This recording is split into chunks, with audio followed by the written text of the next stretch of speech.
Muito bem-vindos, caros ouvintes. Nosso programa Pensando Família hoje traz um assunto bem interessante voltado para a questão do conhecimento da família, as atitudes dentro da nossa própria casa e certamente desenvolvimento pessoal. Nosso programa ele é feito aqui no Colégio Concórdia. Eu sou o pastor Alexandre, pastor capelão aqui do colégio e tenho como nosso convidado de hoje Carlos Ratzlaff, conhecido como Carlão, aqui na nossa comunidade, pai de aluno do Colégio Concórdia e um pai todo especial. O tema da nossa conversa de hoje é família autista. Daqui a pouquinho a gente vai explicar o porquê esse tema. O Carlos ele vem de uma situação bem especial em que ele se mostra um guerreiro, eu posso dizer assim, de antemão, e para nós um exemplo de comportamento diante de uma situação toda especial. Carlos, muito obrigado por ter aceito o convite, o desafio. E a gente vai conversar um pouquinho sobre como é que anda a tua vida, a tua situação aqui dentro da nossa escola também, como nós queremos ser sempre uma questão de apoio para vocês todos. Bem-vindo ao nosso programa. Obrigado, pastor. Obrigado pelo convite. O tema é um pouco delicado para nós falarmos, mas assim como a gente quer passar nosso relato, nossa experiência, para tentar ajudar outras pessoas. Nos sentimos meio perdidos no começo e outras famílias nos ajudaram, outras pessoas nos ajudaram e a gente quer passar essa relatos de confiança, de vitória, de conquista diária para que possamos ajudar mais gente. Legal, para que o pessoal de casa possa entender, então o Carlos ele é o pai do Dudu, né, o Eduardo, e conta para nós como é que foi assim, a idade que ele tem. O Eduardo ele tem o diagnóstico de transtorno de espectro autista, esse é o nome técnico que exato. Se diz, e até se descobrir exatamente o que estava acontecendo, a família do Carlos, né, e a Cris, a esposa dele, passaram por várias situações. Comenta um pouquinho para nós como é que foi isso. A gente começou a desconfiar tudo com um atraso de fala. A fala não veio no tempo certo. Uhum. E todo mundo, as pessoas ao redor do grupo familiar falavam assim, espera, tenha paciência, fulano falou com 4, fulano falou com 5, ciclano foi falar só com 6. Que idade tem o Dudu agora? O Dudu tá agora com 13,5. Na época ele tava com 2 anos. 2 anos começaram a perceber isso. Então seria mais paranoia da mãe, né? Uhum. Mas a mãe é quem convive, que tem o contato mais próximo possível. A mãe é que tem a relação umbilical, literalmente, né? Que exato. Amamenta, que cuida. E essa paranoia sempre tem um fundo de verdade.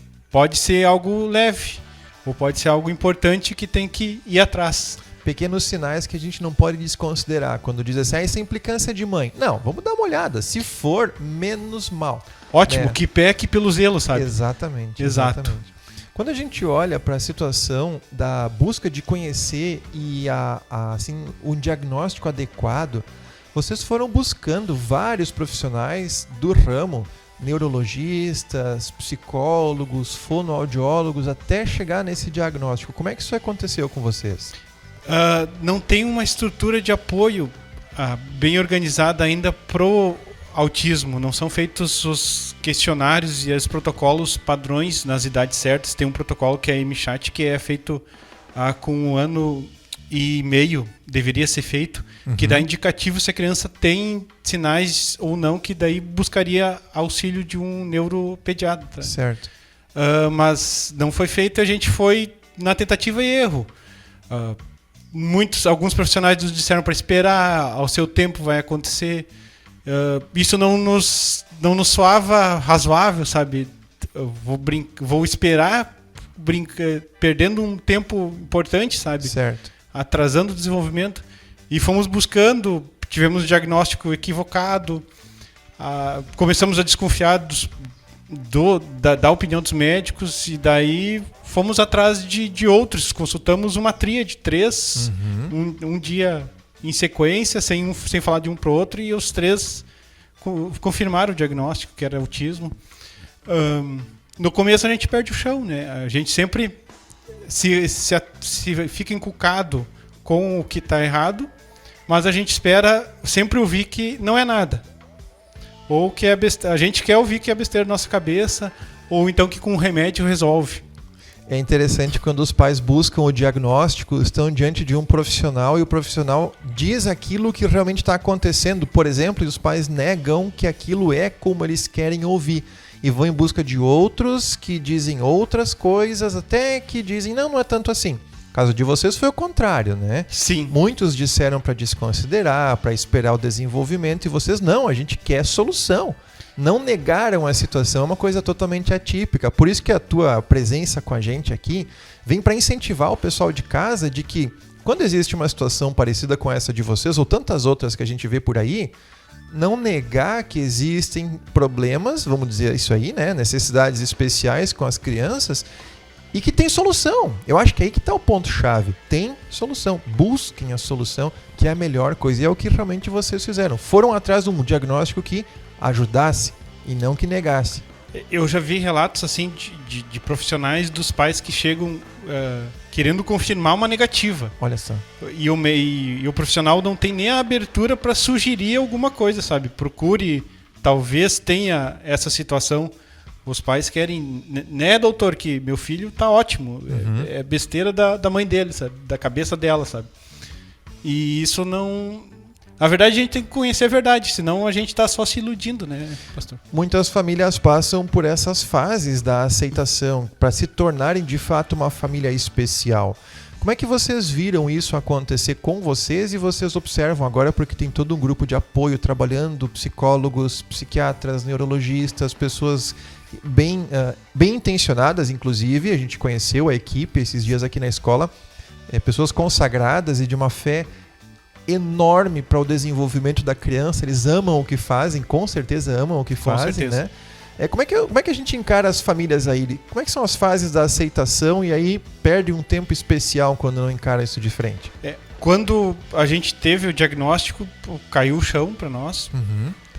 O mundo se tornou cinza e a gente começou a estudar coisas inadequadas via Google, uhum, e coisas adequadas via autores renomados, sabe? Certo.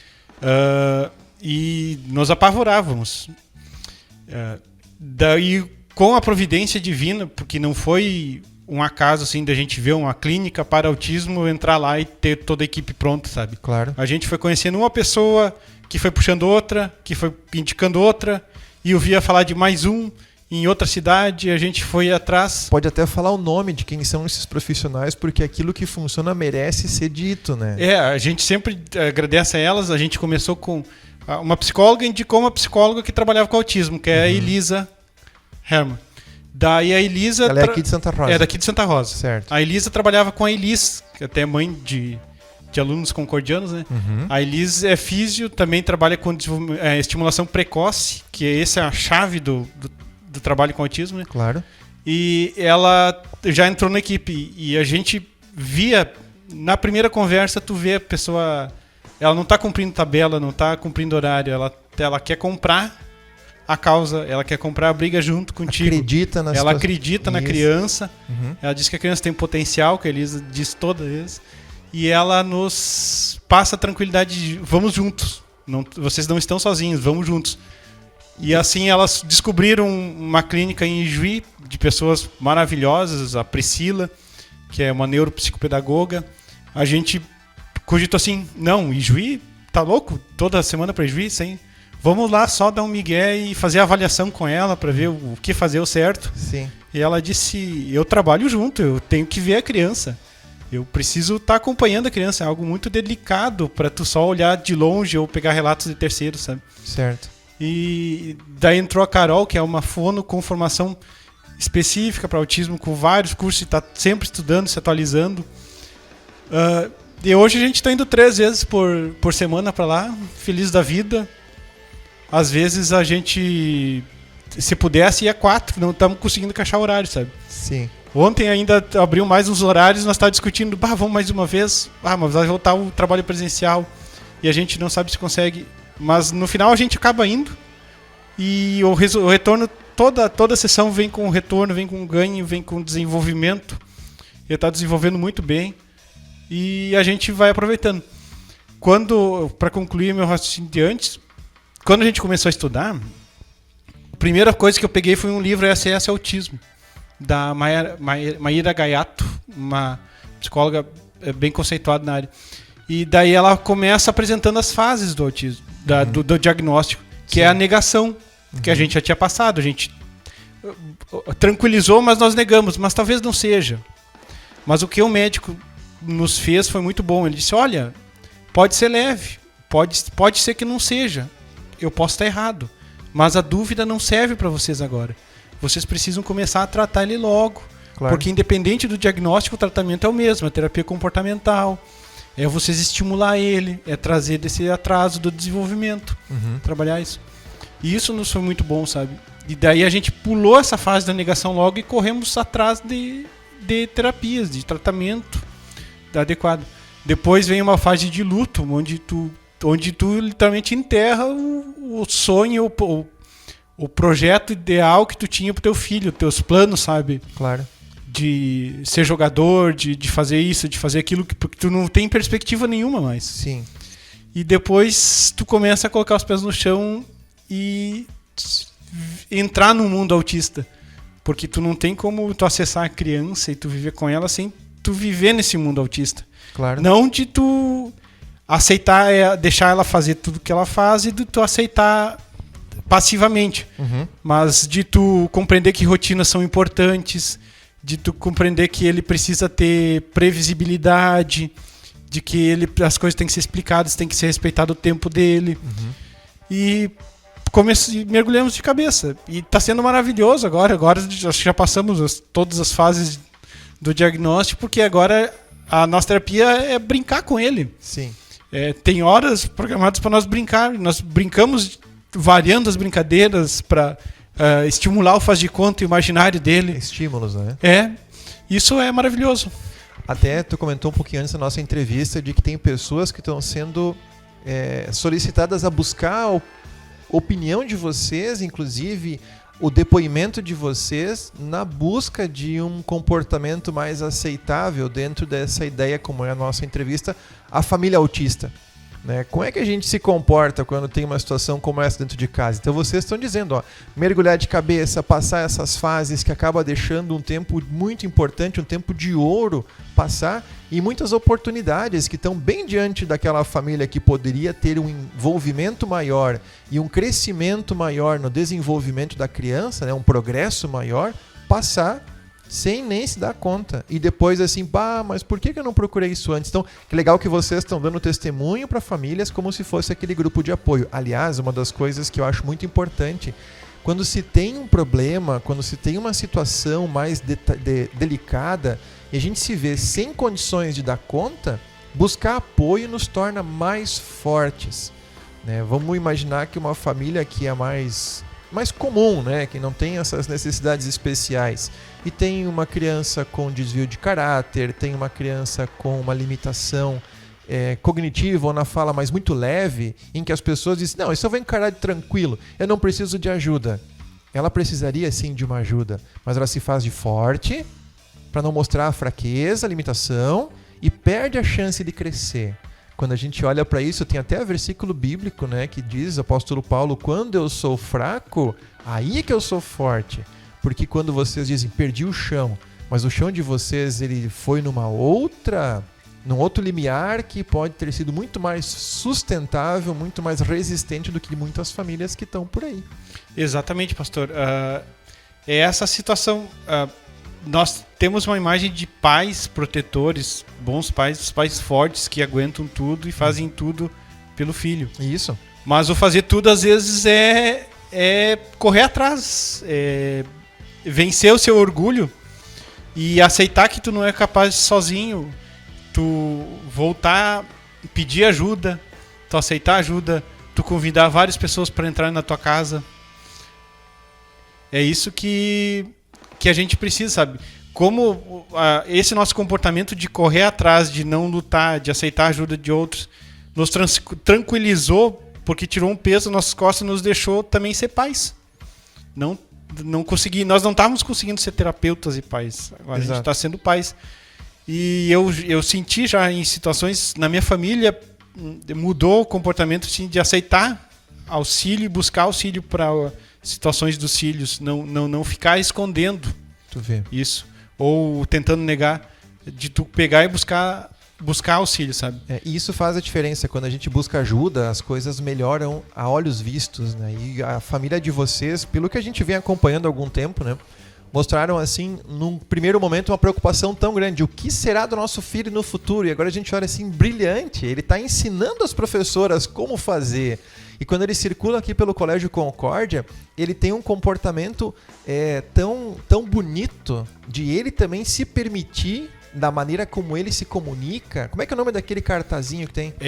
PEX, se chama Comunicação Alternativa Aumentativa, que é através de figuras, ele se expressa. Exato. Ele vai ensinando as profs a utilizar o PEX para poder se comunicar. Sim. E ele mostra suas vontades, seus desejos, tanto quanto as outras crianças. E eu digo que tem criança que não sabe se comunicar tão bem quanto ele. Exatamente. E tu oferecendo uma forma de comunicação alternativa, tu resolve o problema de comportamento. Que o comportamento inadequado, ele acontece quando a criança não consegue expressar, se fazer, compreender o que ela quer. O primeiro comportamento dela é o choro para mamar, o choro para várias formas. Às vezes esse choro permanece por outras situações, por não ter uma forma de comunicação adequada, compreensível. E a comunicação é o primeiro pilar da interação social. E quando isso não acontece, tu acabou comentando antes, né, de ter assim um comportamento autodestrutivo, meio violento com outras crianças, e a gente vê isso em crianças que não têm essa atenção toda quando se comunicam, não são entendidas, e tem adultos que também ficam frustrados quando não conseguem se comunicar com clareza. Exatamente. E falam com tranquilidade, e sabem escrever, e leem também com muita facilidade, mas não conseguem se comunicar. E isso é muito frustrante. Imagina só na cabeça de uma criança quando está acontecendo. O caso do Eduardo, em função desse grupo de apoio que vocês criaram em torno dele, em torno de vocês especialmente, criou uma situação tão favorável para ele que realmente vocês são, como a gente pode dizer assim, um caso de sucesso, onde que o grupo de apoio multidisciplinar dá um resultado muito bom. E é o incentivo dessa nossa entrevista essa, de que todos vocês que estão nos ouvindo, que têm situações, não neguem que elas existam, justamente para buscar a solução. O mais rápido que vocês buscarem a solução, e o Carlos aqui é testemunha disso, e não só ele, outras tantas famílias também, de que vem a trazer melhoras a curto prazo. Isso é essencial. O que mais as pessoas esperam? Resultado. E eles acontecem. E eles existem. E se eles não acontecem, há algo de errado na estrutura da terapia. Tem que ser repensado. Se a terapia está sendo feita adequadamente, vai dar resultados. Talvez não o que o pai sonha, mas tu vai notar avanços, mudanças. E esse grupo de apoio, quando o senhor fala, a proposta é um tripé: terapia, escola, família. E nós temos sorte de estar com esse tripé montado desde o começo. Antes do diagnóstico já era aluno Concórdia. Desde a primeira reunião de equipe, a equipe do Concórdia esteve junto lá em casa. Fizemos reuniões aqui, a escola se adaptou para isso. E o Edu é muito bem visto. Eu vejo as pessoas sorrindo e querendo bem ele, sabe? Certo. E eu vejo relatos, a gente conversa com muitos pais na clínica e de outras cidades, de escolas que não estão preparadas ou nem fazem questão de mostrar boa vontade. Isso. Aqui não, aqui a gente... É um pensamento do Colégio Concórdia de abraçar as pessoas, né? Independente daquilo que elas têm, mas tirar dali o seu potencial, né? E nem é questão financeira, não é isso do que elas têm, mas o que elas têm a oferecer.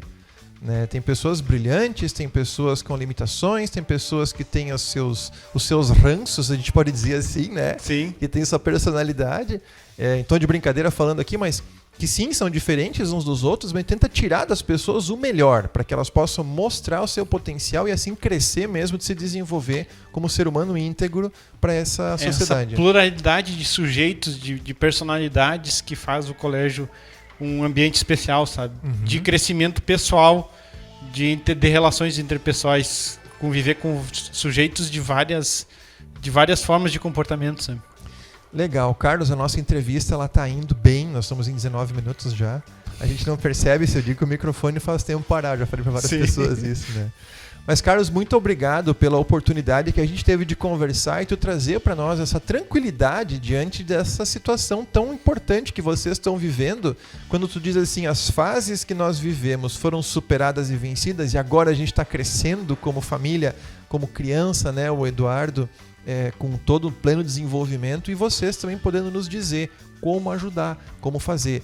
Essa nossa entrevista ela não para por aqui. A gente volta num outro momento. Eu quero trazer a Elisa aqui para poder falar a respeito de como é que funciona o tratamento. Gostaria de ter a Priscila aqui junto, né? Tomara que ela escute essa entrevista que ela veio falar comigo, né? Vai ser bem divertido conversar com ela, porque ela é uma pessoa incrível. Eu vou trazer a Prof. Gioneia, que acompanha o Eduardo tanto em casa quanto aqui, né? Com o tratamento dos alunos especiais. E isso tudo vai fazer com que a gente cresça bastante e mostre que é possível melhorias sempre quando a gente leva isso a sério. E aí sim a gente pode crescer como pessoa e também desenvolvendo nossos potenciais. Carlos, palavras finais aí pro nosso pessoal. Eu queria dizer que tem que apostar nos filhos, né? Tem que acreditar e apostar nos filhos, achar pessoas que nos ajudem nas nossas deficiências para ajudar os nossos filhos, né? Uhum. Nós temos que nos tornar pessoas melhores para ajudar melhor os nossos filhos. Sim. Agradecer a oportunidade de falar sobre isso, né? A gente, no começo, ficou com vergonha de falar do diagnóstico. Hoje, não. Se a gente quer que o Edu não tenha vergonha do estado dele, a gente não pode ter vergonha de ser uma família autista, né? Isso. De viver no mundo autista. E tem coisas boas ali, tem coisas muito maravilhosas que a gente está aprendendo junto com o Edu. E dizer que se alguma família precisar, a gente está à disposição para conversar, trocar experiência, ou só escutar se for preciso. Às vezes só precisa alguém escutar ou compreender. Certo. Estamos à disposição. Joia. Então, pessoal de casa, obrigado pela companhia de vocês. Carlos, de novo, muito obrigado por ter aceito o convite. A gente volta a falar sobre esse assunto logo, com certeza. E, pessoal de casa, até mais. Um abração. Compartilhe o nosso conteúdo. Comente aí no nosso canal do YouTube, também no Spotify. O que vocês acharam da nossa conversa, para que a gente possa fazer cada vez mais e melhor. Tchau!